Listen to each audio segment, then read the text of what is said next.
Hello दोस्तों, मैं Sunil Sutar, junior account assistant Indian railway, आप सभी का अपने यूट्यूब चैनल एसएस क्लासेस पे स्वागत करता हूं। तो दोस्तों, आपकी तैयारी अच्छी चल रही होगी, मैं उम्मीद करता हूं। आज अपने मॉक टेस्ट नंबर 5 करेंगे दोस्तों।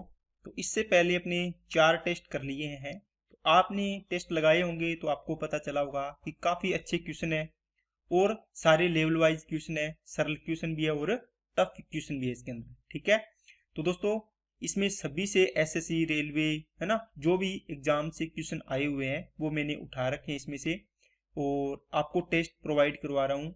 इस टेस्ट को लगाने से आपकी तैयारी बहुत अच्छी होती जाएगी। अगर आप इसमें से जो भी क्वेश्चन टफ वाले क्वेश्चन एक कॉपी लगा के उसमें ऐड करते गए तो आपके साथ बहुत बड़ा कलेक्शन हो जाएगा, लगभग 200-300 क्वेश्चन का। तो लास्ट में जब आप उस कॉपी को भी करके चले जाओगे ना, तो इसका मतलब है कि आपका सिलेक्शन पक्का है। मैथ्स में आपके 25/25 आंसर इसके आएंगे। ओके, तो आज की क्लास में अपने को स्टार्ट करते हैं। उससे पहले दोस्तों, अगर आप चैनल पे नए हो तो चैनल को सब्सक्राइब कर लो और बेल आइकन पे क्लिक कर जरूर कर ले, जिससे आपको वीडियो की नोटिफिकेशन टाइम पे मिल जाए। और इसकी सीरीज बनी हुई है एएलपी और एनटीपीसी की, सीवीटी 1 और सीवीटी 1 और सीवीटी 2 दोनों की। इनकी अलग अलग प्लेलिस्ट बनी हुई है। अगर आपने टेस्ट नहीं लगाए हैं तो यहाँ से टेस्ट लगा सकते हैं। चलिए क्लास को स्टार्ट करते हैं। पहला क्वेश्चन दोस्तों, वीडियो को रोको, इस क्वेश्चन को करने की कोशिश करो और आंसर दो कमेंट बॉक्स में, तो फिर मैं इसका आंसर करवाता हूँ। ठीक है, तो दोस्तों आपने वीडियो को रोक के इसको करने की कोशिश की होगी। ओके, तो अब मैं इसका आंसर करवाता हूँ। तो ये देखो लाइव क्लास हो तो चलो आपका वेट करूँ मैं। अब मैं आपको वीडियो अपलोड करूँगा डायरेक्ट पूरी वीडियो बना के। तो इसमें आपको मेरे को टाइम देने की ज़रूरत नहीं, आप इसको वीडियो को रोक के इसको हल कर सकते हैं। तो चलिए, निम्न में से कौन सी संख्या 9 से विभाज्य है? दोस्तों 9 से डिविजिबिलिटी का रूल क्या होता है कि संख्या के अंकों का योग, मान लो ए बी सी डी, मान लो 4 अंकों की संख्या है, इसको 9 से डिविजिबल कब होगी? ये A plus B plus C plus D, मतलब संख्या के अंकों का योग करके उसको 9 से डिवाइड करके देखो, तो वो अगर रिमाइंडर 0 आ रहा है इसका मतलब डिविजिबल है, अगर नहीं आ रहा तो नहीं डिविजिबल है। तो जोड़ो 9, इसको जोड़ो 5 और 6 11, 11 और 7 18। देखो 9 और 9 18 का 9 का मल्टीपल बनते ही उसको छोड़ दिया करो। उसके बाद 6 और 5 11, 1 और 1 2। इसमें देखो 2 में डिवाइड जा रहा है क्या, 9 का नहीं जा रहा, तो ये नहीं होगी। 6 और 2 8, 8 और 8 16, 16 और 7 23, 23 और 4 27। इसका मतलब देखो 7 और 2 9 बन जाएगा। फिर और कर लो, 9 में 9 का डिवाइड जा रहा है, देखो 27 में भी जा रहा था, आगे इसको ऐड करना है तो कर सकते हो आप। इसका मतलब ये अपना आंसर हो जाएगा। इनको चेक करना है तो कर लो, देखो 5 और 4 9 को छोड़ दो, 3 और 2 5, 5 और 1 6, ये 6 में 9 का भाग नहीं जाएगा। 8 और 7 15, 15 और 6 21, 21 और 5 26, 26 और 4 30, और 30 को फिर आप आगे करोगे तो कितना आएगा, 3 आएगा। तो 3 में 9 का डिवाइड नहीं जाता। वैसे अपना आंसर यही आ गया था। देखो 2 3 5 7 4 0 2, इसमें बताओ 9 का डिविजिबल है या 9 से है? नहीं है। आप देखो इसको चेक करोगे, 2 और 3 5, 5 और 5 10, 10 और 7 17, 17 और 4 21, 21 और 2 23। 23 को आप देखो 23 में 9 का भाग नहीं जाता है ना, या फिर इसको और ऐड करना है तो और भी ऐड कर सकते हो, 5 में 9 का भाग नहीं जाता। ओके, नेक्स्ट, यदि किसी संख्या को दोगुना करके उसमें 20 जोड़ने पर वही उत्तर मिलता है जो उसी संख्या को 8 गुना करके गुणनफल में से 4 घटाने पे मिलता है। देखो इसने दो कंडीशन बोली है। मान लो दोस्तों कोई संख्या है x, ये कहता है कि इस संख्या क्या क्या करें, पहले दो कंडीशन बोली है, इसका दोगुना करो तो कितना हो जाएगा 2x, इसमें 20 जोड़ो, जोड़ दिया 20। ठीक है, तो उत्तर मिलता है जो उसी संख्या को, इस संख्या को 8 से गुणा करके उसमें से 4 घटाने पर मिलता है, मतलब ये दोनों पार्ट बराबर है। ठीक है, इसको सोल्व कर लो, ये 2x इधर जाएगा 6x बचेगा, ये 4 इधर जाएगा 24 हो गया, 6 से इसको काट दो कितना आ जाएगा 4। इसका मतलब x की वैल्यू कितनी आई है दोस्तों 4। नेक्स्ट, ये सवाल दोस्तों बार का है। बार को कैसे समझना है, 0.532 पर बार है। तो आपको देखना है कि आपको इसको सोल्व करना है तो क्या करना है, देखो पूरी संख्या लिखो 532, इसमें से आप जो बार नहीं है, जिस पर बार नहीं है वो घटा दो। कितने पर बार नहीं है, 5 पर अकेले पर बार नहीं है रहा। ठीक है, नीचे क्या आएगा, जितनी संख्याओं पर बार है उतने 9 आ जाएंगे, जिस पर बार नहीं है एक ही संख्या वो उसके लिए 0 आ जाएगा। एक संख्या तो 1 जीरो, दो संख्या हो तो 2 जीरो। ओके, इसको सोल्व कर लो, 527/90 आएगा, ये आंसर हो गया। अब देखो जैसे 0.53 पर बार है, इसका मतलब इसको सोल्व करो क्या आएगा, देखो 53 पूरी संख्या लिख ली। ऐसी कोई संख्या नहीं है डेसिमल के यहाँ पे है ना जिसपे बार नहीं है, तो आप सीधे लिख दिए 53। इसमें से जीरो घटानी है, जीरो घटा दो, जी 53 ही आएगा। कितनी नीचे क्या आएगा, दो संख्याओं पर बार है तो 2 बार 9 लिख दो। इसी प्रकार 4 5 3 2 32 पर बार है, आप क्या करना है, इसको सोल्व करना है तो 45 32 आएगा। माइनस क्या करना है, जितनी संख्याओं पर बार नहीं है, कितनी पर नहीं है, 2 पर, तो 45 माइनस कर दो। नीचे दो संख्याओं पर बार है तो 2 बार 9 आ गया। कितनी संख्या पर बार नहीं है, 2 पर, तो 2 बार 0 कर दो, बस इसको सोल्व कर लेना, आपका आंसर आ जाएगा। नेक्स्ट, 22% छूट देने के बाद भी 17% लाभ प्राप्त करने के लिए किसी वस्तु का अंकित मूल्य उसके क्रय मूल्य से कितना अधिक होना चाहिए। दोस्तों बहुत ही जबरदस्त सवाल है ये, देखो जेई के अंदर आया हुआ है, ठीक है, अच्छा सवाल है। वीडियो को रोको, करो इसको, फिर इसका सॉल्यूशन देखिए। देखो क्या दिया हुआ है, जब भी आपको इस प्रकार का सवाल मिले दोस्तों, एक डिस्काउंट परसेंटेज दिया होगा या फिर एक प्रॉफिट परसेंटेज और एक लॉस परसेंटेज, इन दोनों में से एक दिया होगा और एक डिस्काउंट दिया होगा। आपको पूछा होगा एमपी और सीपी का रेशियो, यहाँ से एमपी और सीपी का रेशियो बनता है। तो ये एमपी के नीचे और सीपी के नीचे क्या आएगा, आपको ध्यान रखना है, क्या यहाँ पे देखो क्या आएगा, 100 माइनस प्रॉफिट, 100 प्लस प्रॉफिट या माइनस लॉस आएगा। प्रॉफिट है तो प्लस हो जाएगा, लॉस है तो माइनस, और यहाँ पे 100 माइनस डिस्काउंट। देखो डिस्काउंट इस पे दिया जाता है तो ये इसकी तरफ आता है, और प्रॉफिट सीपी पर होता है, प्रॉफिट या लॉस, तो ये डिस्काउंट की तरफ, एमआरपी की तरफ आता है, उल्टा आता है ना। तो 100 प्लस प्रॉफिट कितना हो जाएगा, तो 117 हो गया। रेशियो 100 माइनस डिस्काउंट, डिस्काउंट कितना है 22, तो कितना हो जाएगा, 100 में से 22 गया 78। तो अब क्या पूछ रहे हैं, किसी वस्तु का अंकित मूल्य उसके क्रय मूल्य से कितना अधिक है, कितना अधिक होना चाहिए, कितना अधिक है, 22 और 17 39, किससे, क्रय मूल्य से, तो नीचे क्या आएगा, जिससे तुलना हो रही है, गुणा में 100%। अब देखो कितना आसान हो गया, इसको इससे काटा तो 50, इसका मतलब 50% आपका आंसर आ जाएगा। क्या बात समझ में आ गई क्या सभी को, ठीक है। आप देखो दोस्तों एमआरपी पे छूट दी जाती है, आप क्या लिखते हो, 100 माइनस डिस्काउंट, ये लिखते हो ना, बटे 100% हटाते हो। तो सीपी क्या लिखते हो, 100 प्लस प्रॉफिट, अपॉन क्या करते हो, 100 करते हो, 100 से 100 कैंसिल हो जाता है। जब इनका रेशियो बनाओगे एमपी अपॉन सीपी, देखो ये 100 प्लस सीपी है, ये ऊपर रह गया, ये नीचे आ जाएगा 100 माइनस डिस्काउंट, तो रेशियो तो यही बनेगा, देखो इसी चीज से ये बनता है। नेक्स्ट, राकेश के पास केवल 2 रुपए और 5 रुपए मूल्य वर्ग के सिक्के हैं। यदि उसके पास कुल 60 सिक्के हैं और उसके पास मौजूद कुल धनराशि 240 है, तो 2 रुपए और 5 रुपए के सिक्कों की संख्या ज्ञात कीजिए। देखो आपके पास 2 रुपए, ठीक है, 2 रुपए के और 5 रुपए के क्या है दोस्तों, सिक्के हैं। आपको पता नहीं, टोटल आपको धनराशि दे रखी है 240 रुपए, इसका मतलब टोटल 60 सिक्के दे रखे, कॉइन कितने हैं दोस्तों, 60 है। टोटल रुपए कितनी है, रुपए 200 आपके पास है 40, 240। अब देखो 2 रुपए के सिक्के और 5 रुपए के सिक्के हैं, आपने बोला कि ये x है, तो ये कितने बचेंगे, x से 60 माइनस एक्स बचेंगे ना।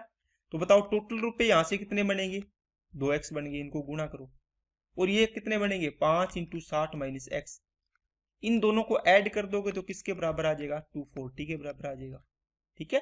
अब इसको सोल्व करो, 5 के 300 बढ़ेंगे, 60 को गुणा करोगे तो, और ये 5x माइनस के, माइनस का 5x प्लस का 2x माइनस का 3x बचेगा, इधर लाओगे तो प्लस का 3x हो जाएगा। उधर 300 थे और 240 इधर जाके माइनस हो जाएंगे। x की वैल्यू निकालनी है तो कितना आएगा, 60, 60 बटे 3 करोगे कितना आ गया, 20। इसका मतलब क्या हुआ, 2 रुपए के x की वैल्यू 20 आई है, 20 सिक्के हैं, तो बाकी 60 में से 20 के 40 सिक्के किसके हैं, 5 रुपए के। कौन सा ऑप्शन होगा, 20 और 40 वाला। बाकी आप ऑप्शन से कर सकते हैं, मान लो इसने बोला कि 2 रुपए और 5 रुपए, इसका मतलब ये 2 रुपए के सिक्के है पहले वाले और 5 के हैं। आपने पहला ऑप्शन चेक किया, मान लो 2 रुपए के 45 सिक्के हैं तो कितने रुपए बनेंगे, 90 रुपए, और ये 50 सिक्के हैं तो कितने रुपए बनेंगे, 100 रुपए। क्या इनको ऐड करने से आपके पास 240 बन रहे हैं, क्या नहीं बन रहे, इसका मतलब ये नहीं है ना। इसी प्रकार बाकी ऑप्शन चेक करो, इसको चेक करो, 2 रुपए के 20 सिक्के हैं तो 40 रुपए बनेंगे, 5 रुपए के 40 सिक्के हैं तो 4 5 20, 200 रुपए बनेंगे। इनको ऐड करोगे तो 240 बन जाएगा, जो कि आपको एक क्वेश्चन में दिए उसके इक्वल आ जाएगा। नेक्स्ट, ए और बी मिलकर एक कार्य को 24 दिन में कर सकते हैं। ए प्लस बी किसी काम को 24 डेज में कर सकते हैं। उन्होंने 18 दिनों तक यह कार्य किया और फिर शेष कार्य को सी ने 10 दिनों में पूरा किया। ए, बी और सी एक साथ मिलकर इस कार्य को कितने दिनों में पूरा कर सकते हैं? देखो, इसको तरीका दो है दोस्तों करने की, दोनों बता देता हूँ। मान लो आपके पास ए प्लस बी का टाइम दिया था कंप्लीट वर्क का, है ना, तो ये 24 काम मान लिया आपने। इसका मतलब दोनों मिलकर एक दिन की एफिशिएंसी कितनी आई? 1 आ गई। ओके, देखो एनटीपीसी का सवाल है, अच्छा सवाल है। आपने देखो एक दिन, अब देखो कितने दिन काम किया ए और बी ने? 18 दिन। एक दिन में एक काम, तो 18 दिन में 18 काम कर देंगे। कितना काम बच जाएगा? आप बोलोगे सर 6 काम बच गया। अब ये 6 काम कितने दिन में किया है? किसने किया है? सी ने। इसने 10 दिन में किया है, तो 6 काम को डिवाइड कर दो 10 दिन से, तो इसका मतलब सी की एफिशिएंसी आ गई कितनी? 0.6 आ जाएगी। तो सी की आ गई 0.6, यहाँ लिख लो। अब देखो तीनों को मिलाना है, तो ए प्लस बी कितना है? 1 है। सी को और ऐड कर दो तो 1.6 हो जाएगी। काम कौन सा करवाना है? टोटल 24 काम करवाना है ना। ये पॉइंट हटाओगे तो ऊपर 0 चली गई। 16 को इससे काटोगे तो कितना आ जाएगा? आंसर है 15 दिन। क्या बात समझ में आई है कि सभी को? कौन सा ऑप्शन हो जाएगा? डी वाला। दूसरा दोस्तों, ए प्लस बी, देखो इसने पूरा काम 24 दिन में करना था, 18 दिन काम किया, इसका मतलब 6 दिन का काम बच गया था। ये 6 दिन का काम किसने किया है? सी ने। कितने दिन में? 10 दिन में। देखो M1 D1 वाला फॉर्मूला लग गया ना, बराबर M2 D2। तो यहाँ से A प्लस बी अपॉन क्या आ गया? सी आ गया। तो ये आ जाएगा दोस्तों 5/3। देखो ये 3 आ गया और ये आ गया 5, 2 से काट दिया। इनकी एफिशिएंसी आ गई 5 और 3। अब इसका टोटल वर्क निकालना, ये तो रिमेनिंग वर्क था। टोटल वर्क कितना आएगा? 24 दिन में काम कर रहा था ए प्लस बी। इसका मतलब ए प्लस बी की एफिशिएंसी 5 है। 24 दिन में काम करेगा तो टोटल काम हो जाएगा 24 × 5 120। ये काम इन दोनों को करना है, तीनों को मिलके। तो 5 और 3 8 से काटोगे कितना आ जाएगा? 15। नेक्स्ट, एक पंप टैंक को 4 घंटे में भर देता है, परंतु एक रिसाव के कारण टैंक 5 घंटे में भरता है। भरे हुए टैंक को खाली करने में रिसाव को कितना समय लगेगा? देखो एक पंप है दोस्तों P1, एक पंप है P2। ये तो भरता है, ये खाली करता है। ये 4 घंटे में भरता है, परंतु रिसाव के कारण, इसका मतलब इसमें P1 और P2 दोनों है। P1 तो प्लस करता है, ये माइनस करता है। 5 घंटे लगते हैं खाली करने में। 5 घंटे में क्या होता है दोस्तों? भर जाता है। ओके, इसका मतलब क्या हुआ? इसको प्लस लिया आपने, इसकी एफिशिएंसी टोटल वर्क मानो 20, 4 5 ये 20 भरने वाला, 5 चौके 20, ये भी प्लस आएगा। क्यों? क्योंकि दोनों लगे हुए हैं, टैंक प्लस वाला और माइनस वाला, भरने वाला और खाली करने वाला। टैंक 5 घंटे में क्या हो रहा है? भर रहा है, इसका मतलब प्लस लेना है। यहाँ बोलता खाली हो रहा है तो आप माइनस लेते। ठीक है, अब देखो P1 की वैल्यू 5 है, माइनस P2 की वैल्यू बराबर किसके? 4 के। देखो P1 और P2 के बराबर क्या आएगा? एफिशिएंसी के बराबर कितना? 4। तो P2 की वैल्यू कितनी आ जाएगी दोस्तों? 1 आ जाएगी। लेकिन P2 की वैल्यू एक्चुअल में क्या आएगी? नेगेटिव आएगी, है ना, क्योंकि खाली करने वाला है। ये 20 काम करने हैं दोस्तों 20 लीटर की टंकी को। एक काम डेली करता है, इसका मतलब 1 लीटर डेली खाली करता है। कितने दिन लगा देगा? घंटे में है क्या? घंटे लगा देगा ये। तो आंसर आ जाएगा 20 घंटे। नेक्स्ट, साधारण ब्याज की दर पर एक निश्चित धनराशि 6 वर्ष में 12,000 रुपये और 9 वर्ष के बाद 15,000 रुपये हो जाती है। ब्याज की दर ज्ञात कीजिए। दोस्तों 6 ईयर में सिंपल इंटरेस्ट कितना हो गया? 12,000। और 9 ईयर में, 9 साल में कितना हो गया सिंपल इंटरेस्ट दोस्तों? आप बोलोगे सर 15,000 हो गया। अब देखो सिंपल इंटरेस्ट में क्या होता है दोस्तों? आप देखो कितने साल हुए हैं? 3 साल। तो हर साल आपका ब्याज बराबर होता है। मूलधन तो एक ही बार, मूलधन तो वही रहता है ना, उसी पे ब्याज लगता है। कितना ब्याज मिला होगा? 3,000 रुपये। तो इसका मतलब 3 साल में 3,000 रुपये, तो 1 साल में कितना ब्याज मिला होगा? 1,000 रुपये। 6 साल में कितना ब्याज मिला होगा? 6,000 रुपये। तो ये तो मिश्र धन है दोस्तों, अमाउंट है। इसका मतलब प्रिंसिपल प्लस सिंपल इंटरेस्ट 6 साल का बराबर है 12,000 रुपये अमाउंट के। 6 साल का कितना है? 6,000। तो प्रिंसिपल कितना आ जाएगा? 6,000 रुपये। 6,000 माइनस करोगे ना इधर जाके। देखो 1 वर्ष का 1,000 रुपये ब्याज आया, आपने 6 साल का सिंपल इंटरेस्ट इसमें ऐड करके आपके पास 12,000 रुपये मिश्र धन है दोस्तों। ठीक है, आपने 6 साल का क्या निकाल दिया? Simple interest. ये 6,000 लिखोगे, इधर आके ये माइनस होगा इसमें से, तो कितना बचेगा? रिमेनिंग 6,000। आपको पूछा है ब्याज दर, तो रेट परसेंटेज क्या होता है, एक साल में ब्याज कितना मिला है 1000, किस पर 6000 रुपये पर, गुणा में 100%, इसको काटोगे तो कितना आएगा 16 से 2/3%, इसका आंसर आ जाएगा। क्या बात समझ आई क्या? नेक्स्ट, यदि 5% चक्रवृद्धि ब्याज की दर से 2 वर्ष बाद 441 रुपये प्राप्त होते हैं तो मूलधन ज्ञात कीजिए। अब देखो ये अमाउंट प्राप्त हो रही है कौन से में, चक्रवृद्धि ब्याज में। देखो अमाउंट उसमें प्राप्त हो रही थी पीछे वाले सवाल में, तो उसको आप करते हो दोस्तों प्रिंसिपल प्लस मान लो सिंपल इंटरेस्ट कितने साल का, टी ईयर का, बराबर कितना अमाउंट प्राप्त होती है। ओके, उसी प्रकार P2 मान लो, ये P तो सेम ही रहता है, सिंपल इंटरेस्ट कितने साल का, मान लो T, ये T1 था, ये T2 साल का, जिसे यहाँ पे 6 साल का था 6 लिख देता हूँ पीछे वाले सवाल में, ये कितने साल का था 9 साल का, दोबारा लिख देता हूँ।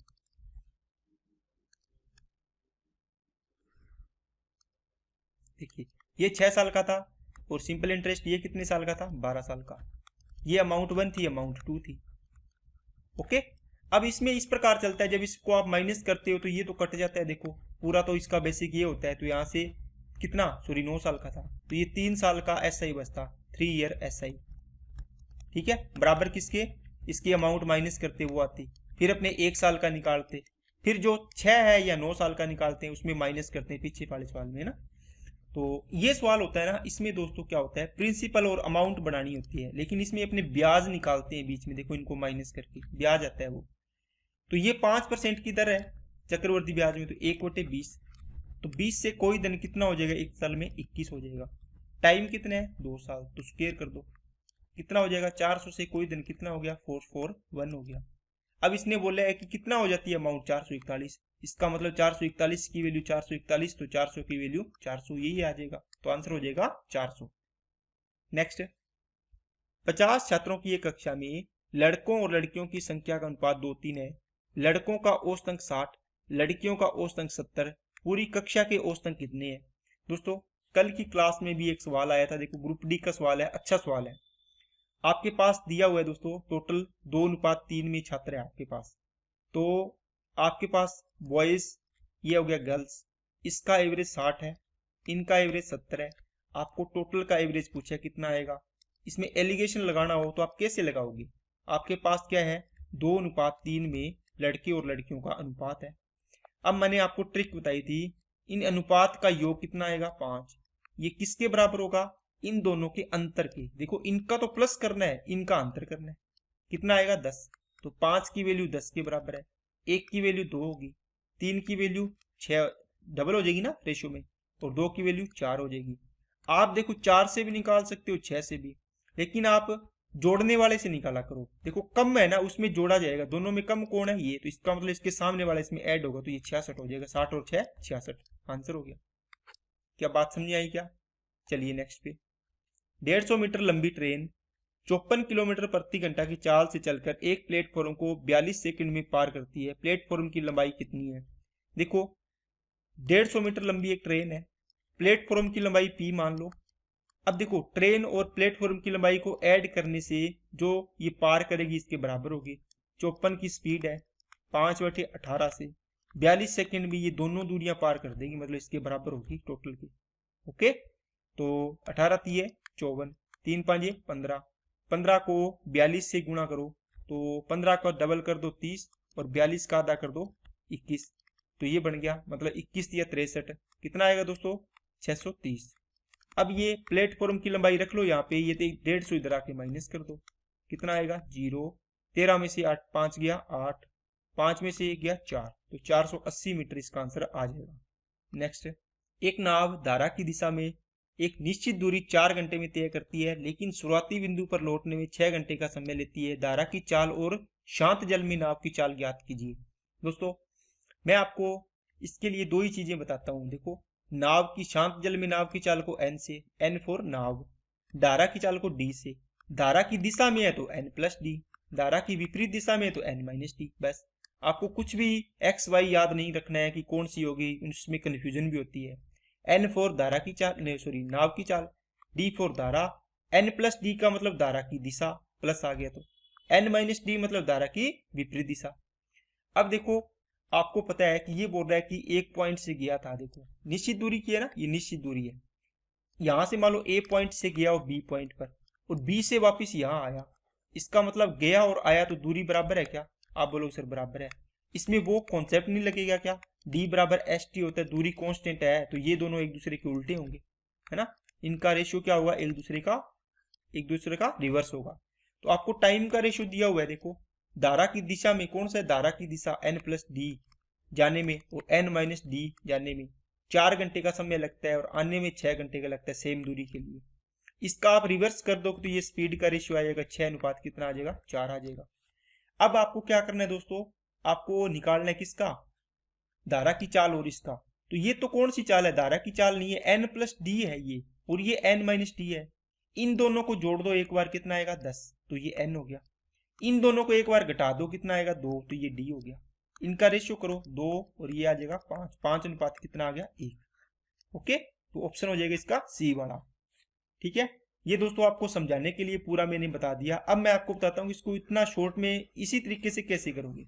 जब आपको पता चल जाए कि इसके अंदर जो दूरी है वो क्या है, सेम है, तो आपको पता चलेगा कि जो स्पीड का रेशियो होगा वो क्या होगा, टाइम के रेशियो के उल्टा होगा।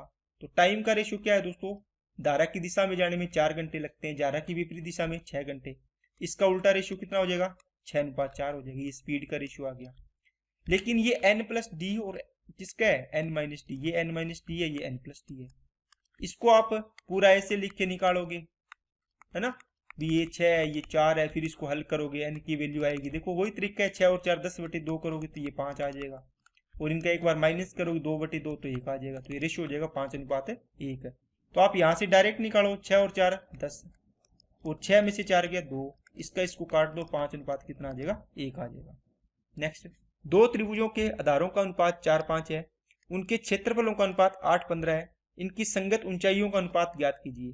देखिए दो भी ट्राइंगल बना रहे हो आप, दो, मान लो एक ट्राइंगल ये है, एक दूसरा ट्राइंगल ये है। इसके अंदर मान लो ऊंचाई h1 है, इसकी ऊंचाई h2 है। ओके, इसका आधार का देखो कितना है 4 है, इसका आधार कितना है मान लो 5 है। इसका एरिया कितना दे रखा है 8, और इसका एरिया कितना है 15। अब आप बताओ क्या जो ट्राइंगल है पहले वाला 1/2 इंटू आधार कितने 4 इंटू ऊंचाई कितनी है h1, और नीचे दूसरा ट्राइंगल 1/2 इंटू आधार कितने है 5, ऊंचाई कितनी है h2। अब देखो ये क्षेत्रफल है, तो पहले वाले का क्षेत्रफल 8, दूसरे वाले का क्षेत्रफल 15। बस इसको सोल्व कर लो, 1/2 से 1/2 तो कट ही जाना है ना। और इसके बाद ये 4 एकम 4, 4 दूनी 8, 5 एकम 5, 5 दिया 15। H1/H2 बच गया दोस्तों कितना 2/3, तो मतलब 2:3 इसका आंसर आ जाएगा। नेक्स्ट, उस समांतर श्रेणी का 9वां पद ज्ञात कीजिए जिसका पहला पद 5 सारा अंदर 4 है। इसका मतलब पहला पद 5, ए की वैल्यू 5, डी की वैल्यू कितनी है 4 है, और एन की वैल्यू कितनी है 9, मतलब 9 पदों का बताना है। तो 9वां पद मतलब टी एन की वैल्यू ज्ञात करनी है। क्या होता है a plus n minus 1 into d होता है। बस इसमें वैल्यू पुट करनी है दोस्तों। बाकी इसका एक तरीका और बताता हूँ आपको, पहले ये करो, टी 9वां पद पूछे आपको, a की वैल्यू 5 है, n माइनस 1 n की वैल्यू कितनी है 9, 9 में से गया 8, और d की वैल्यू 4, तो 32 और 5 कितना हो गया 37। तो आंसर तो आपका 37 आ जाएगा इस फॉर्मूले से। दूसरा तरीका देखो दोस्तों, मान लो 9 पद थे, 9 में से पहला पद आपको पता है कितना है 5 है, बताओ 9 पद में से एक पद आपने लिख लिया, बाकी कितने बचे 8, है ना। तो प्रत्येक पद में कितना कितना अंतर है, देखो सारा अंदर 4 है, मतलब 4 का अंतर है। इसके बाद 5, फिर 4 ऐड करोगे 9 आएगा, फिर 4 ऐड करोगे 13 आएगा, इस प्रकार आप कर रहे हो, है ना। तो अब देखो पहला पद मान लो कितना आ गया 5 आ गया, इसके आगे कितने पद बच गए 8, और प्रत्येक पद में 4 का अंतर है, तो कितना आएगा, इसमें ऐड करोगे 8 इंटू 4, 8 चुके 32, 32 और 5 37, डायरेक्ट आंसर इसका कर सकते हो। लगा फॉर्मूला ही है, लेकिन इसको सोचने का तरीका ये है कि पहला पद आपने लिख लिया 5, इसके आगे कितने पद है 9 में से एक पद लिख दिया, 8 पद बच गए, कितना अंतर है 4, 8 चुके 32 और 5 37 हो जाएगा। एक एग्जाम्पल और देखो, मान लो आपको पूछा कि 20वां पद बताओ 20th पर, पहला पद a की वैल्यू मान लो दे दिया 10, आर की सॉरी सारा अंतर डी दे दिया आपको मान लो 5, आपको चाहे 20वां, आप बोलो सर पहला पद तो मेरे पास है 10, इसका मतलब 20 में से एक पद लिख दिया, कितने बच गए 19, 19 5 95 इसमें ऐड कर दो, कितना आ जाएगा 105। ये कौन सा पद हो जाएगा 20th पद। ओके, इसी को फॉर्मूले से निकालोगे तो भी सेम ही आएगा। नेक्स्ट, दो धनात्मक पूर्णांकों का गुणनफल 248, उनमें से एक संख्या दूसरी संख्या से दोगुनी है, तो ज्ञात कीजिए कि उनमें से छोटी संख्या कौन सी है। देखो, मान लो एक संख्या a है तो दूसरी संख्या 2a है, क्योंकि एक संख्या दूसरी संख्या से दोगुनी है। दूसरी संख्या से इस प्रकार मान लो दोस्तों, दूसरी संख्या ये है मान लो, तो पहली संख्या इसकी दोगुनी है दूसरी की। इन दोनों का गुणा है वो कितना है 2048। ठीक है, यहाँ से 2 से इसको काटा तो 1024 बनेगा, तो ए स्क्वायर की वैल्यू आ गई दोस्तों 1024। तो यहाँ से ए की वैल्यू कितनी आएगी, आप बोलोगे सिर्फ 32 का स्क्वायर है ये। अब पूछा है छोटी संख्या कौन सी है, छोटी कितनी है 32, तो आपका आंसर हो जाएगा 32। अगर बड़ी पूछी होती तो 32 दूना 64 हो जाता, ये 32 आनी थी। नेक्स्ट, एक क्रिकेट मैच के पहले 39 ओवर में रन रेट 4.6 रन ओवर था। शेष 11 ओवरों में 252 रन के लक्ष्य तक पहुंचने के लिए अपेक्षित रन रेट की गणना कीजिए। देखो, 39 ओवर में प्रत्येक ओवर में 4.6 रन बढ़ रहे, ये एवरेज है। ठीक है, रन प्रति ओवर ये चीज होती है ये। इसको टोटल करो गुणा 39 चौके 156, 39 के कितने होते हैं 234। इसको ऐड करो, ये 4 आ गया, 9 आ गया, 7 आ गया और ये आ गया 1। इसका मतलब 179.4 तो रन बढ़ा लिए। 252 रन टोटल थे, इसमें से माइनस करो 252.0 कर लो यहाँ पे, तो 179.4 माइनस करो, 6 आ गया, ये आ गया, 11 में से 9 गया, 2 आ गया, और 14 में से 7 के 7 आ गया, और ये 72 पॉइंट ये बच गया। मतलब इतने रन बढ़ाने हैं कितने ओवरों में 11 ओवर में, तो देखो कितना आएगा 11 चिक 66, 11 चिक 66, 6.6 आ जाएगा, तो आंसर हो जाएगा इसका ये वाला। नेक्स्ट, यदि 18x और 50 वित्त समानुपात में है तो x की वैल्यू, देखो कॉन्टिन्यूट प्रोपोर्शनेट है, इसका मतलब क्या हुआ 18 का x के साथ वही अनुपात है। समानुपात का मतलब हुआ जो ये अनुपात है वही अनुपात ये है, तो x का जो 50 के साथ है। ठीक है दोस्तों, इसका मतलब ये है कि 2 का, जैसे 2:3 है तो 2 का 3 के साथ वही अनुपात है जो समानुपात में आगे आपको बोल देगा। जैसे मान लो 4 का 6 के साथ है, देखो सेम ही आएगा रेशियो, 2/3 ये बराबर आएंगे आपस में, काटोगे तो इसको। ठीक है ना, इसको आप गुणा करोगे बाहर वालों को अंदर वालों को, एक्स स्क्वायर बराबर आएगा 18 5 90 900। एक्स की वैल्यू कितनी आ गई 30 आ गई, आंसर हो जाएगा ए।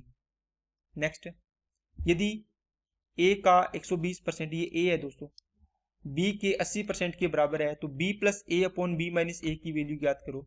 देखो ए का 120% बराबर है किसके, बी के 80% के। यहां से आपने देखा क्या कि इसका प्रतिशत तो आप काट दोगे, इसको काटो 40 थी 120, 40 दूना 80, इसका मतलब a अपॉन बी आ गया, या इसको b अपॉन ए बना लो, b अपॉन ए, तो b ये बटे में a आया, इसका मतलब 3/2 बनेगा ना। अब इसमें आप दोस्तों क्या करो, इसने बोला कि b प्लस ए अपॉन बी, इसका मतलब ऊपर ऐड कर दो इनको, तो b प्लस ए करो कितना आएगा 5, नीचे b माइनस ए करो, 3 में से 2 गया 1 आएगा, तो 5/1 इसका आंसर आ जाएगा। एक बेईमान पंसारी ने चावल को 10% के लाभ पर बेचा, परंतु अंकित वजन से 20% कम वजन उपयोग किया, उसका लाभ क्या होगा। दोस्तों पिछले साल इसका जो एनटीपीसी का सवाल था, इसमें ये सवाल काफी आया था, मतलब काफी इसने पूरे एग्जामिनर ने सोच लिया कि ये सवाल तो देने ही देना है।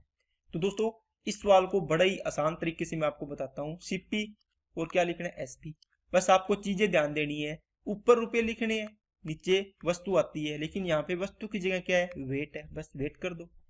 कितना, ये कहता है 10% लाभ पर बेचा, इसका मतलब 100 रुपए की चीज को कितने में बेचेगा 110 में बेचेगा, ये तो रुपए हो गए। बात समझ गए क्या, नीचे क्या आएगा वजन आएगा।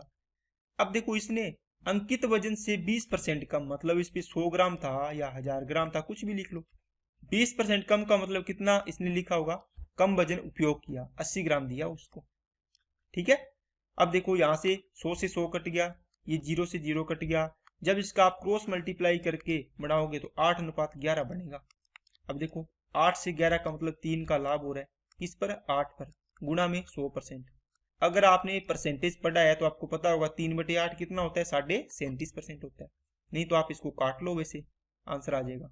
नेक्स्ट, साधारण ब्याज की वह वार्षिक दर क्या होगी जिससे कोई राशि 16/2/3 वर्षों में दोगुनी हो जाती है। दोस्तों आपको बताया था कि n-1 अपोन क्या आएगा t। अगर दर पूछी है तो देखो कल आपको एक अपने एक पेपर में मैंने बताया था, इस प्रकार आप इसको सोल्व करना है। अगर टाइम दिया हो तो देखो टाइम नीचे आ जाएगा, दर पूछेगा, दर दी हो तो टाइम पूछेगा, ये एक दूसरे के उल्टे होते जाएंगे। एक ही फॉर्मूला बताया था आपको, ठीक है। तो टाइम कितना है n-1 का मतलब दोगुनी, 2 - 1 करोगे 1 आ गया। टाइम कितना है 16/2/3 का मतलब 16×3 = 48 और 2 50/3 हो जाएगा। तो ये 3 कहाँ चला जाएगा ऊपर, गुणा में तो 100 आना ही आना है। ओके 50 दूना 100, 3 दूनी 6, इसका मतलब दर आ गई 6%। तो ये दोस्तों आपके सवाल थे आज की क्लास के। तो काफ़ी अच्छे सवाल थे, आपने लगाए हैं।